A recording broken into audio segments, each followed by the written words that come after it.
Sex and life go hand in hand because life, as we know, is a flowering of a process called reproduction. Life is a product of many factors, but essentially the ability of something to reproduce is very fundamental to existence and life as we know it. Something which is created by certain elements or factors,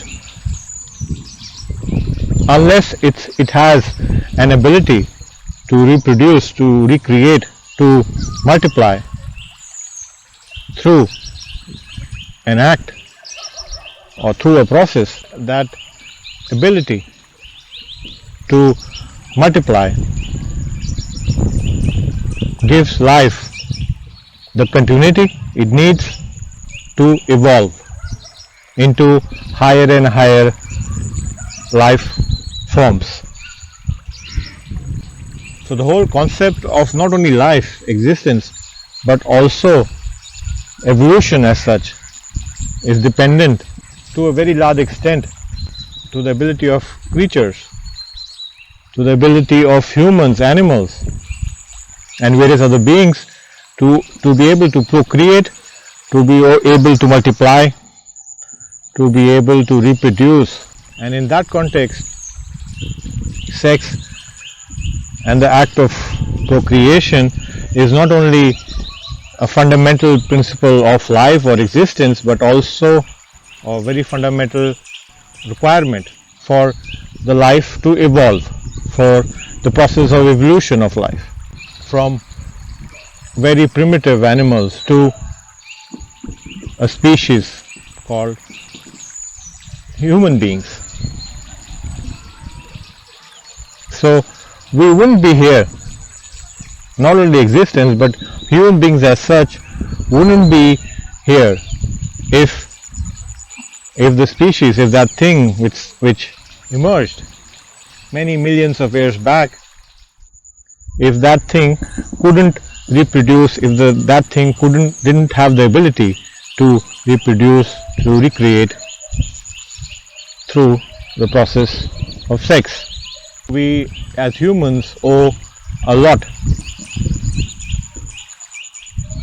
because we sit at the top of this hierarchy of evolution, that human beings are the most evolved species on the planet. But this evolution, which has taken millions and millions of years to the way we are today, owes a lot to the process, to the act of procreation. And if we didn't have humans, probably we would not have the concept of God. We would not have the concept of religion. The concept of God and humanity or human beings coexist. You take out human beings from a planet, from a place, and with human beings, the concept of God also ceases to exist. Concept of God. God is the interpretation and understanding of human psyche. God is the creation and interpretation of human intelligence.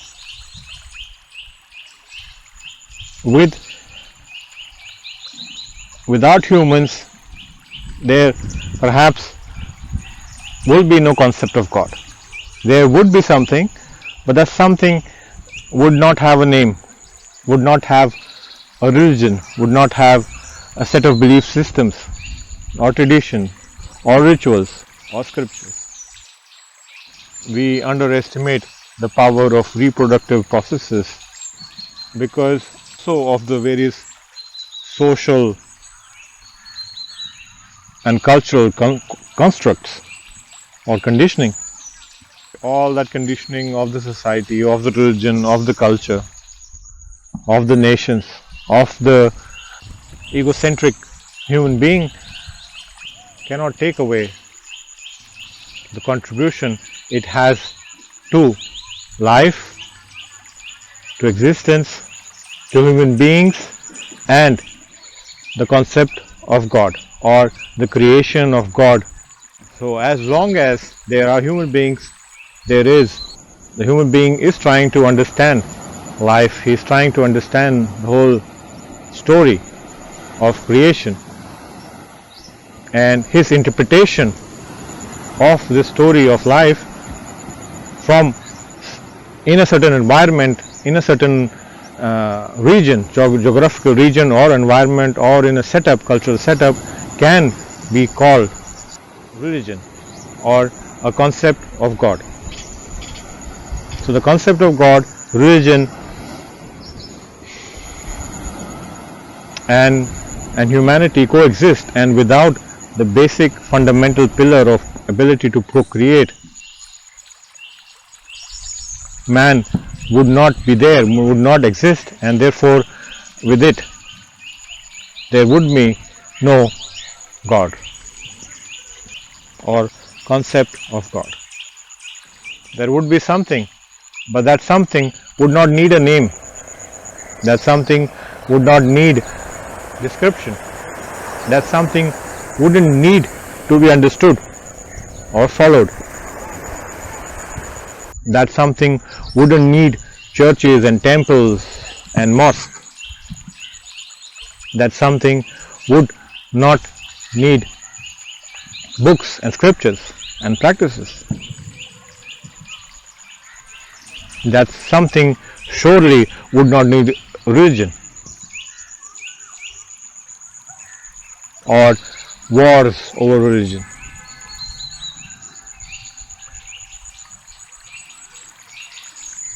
That something would not need traditions, paths. That something would not need any of the gurus.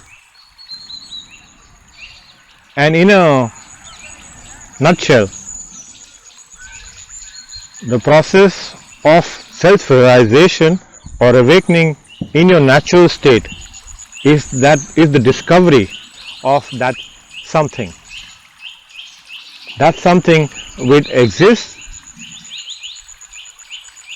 but is beyond the comprehension of the human psyche, the human mental capacity, emotional capacity, intellectual capacities, beyond the current human cognitive capacities.